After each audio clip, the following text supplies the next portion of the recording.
Washington, D.C. February 1862. The Civil War was 14 months old.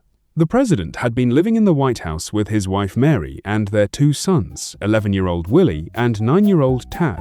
Willie was the apple of his father's eye, quick-witted, charming, full of energy. In early February, Willie came down with what seemed like a cold. Then, the cold turned into something worse. On the evening of February 20th, Willie Lincoln died. The president was in a meeting with visitors when Mary came to the door and told him. Lincoln walked back to Willie's room. The boy had already gone cold. Lincoln stood over the bed for a long time. Then he broke down the tallest man in the room, the President of the United States, and wept. Willie was laid in the family crypt at Georgetown's Oak Hill Cemetery, a few miles from the White House. The crypt was cold, dark, and held a few other family members. Lincoln began to do something strange. He would slip out of the White House in the evening, sometimes late at night, and ride alone to the cemetery. He had the crypt opened. The Buddhist term for the state between death and rebirth is Bardo. In the Bardo, the spirit lingers near the body, sometimes for days, sometimes for years.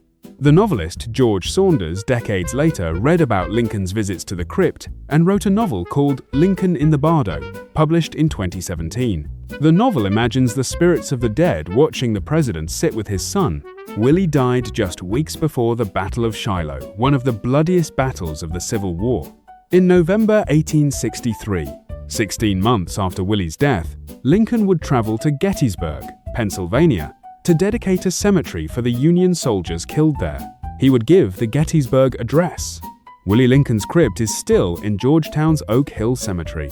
It is a small stone chamber with the names of 3 Lincolns on the wall: Willie, who died at 11, Tad, who died at 18, and Eddie, another son, who died at 4, before the war.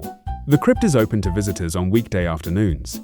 People leave small notes, flowers, even marbles, Willie's favorite toy.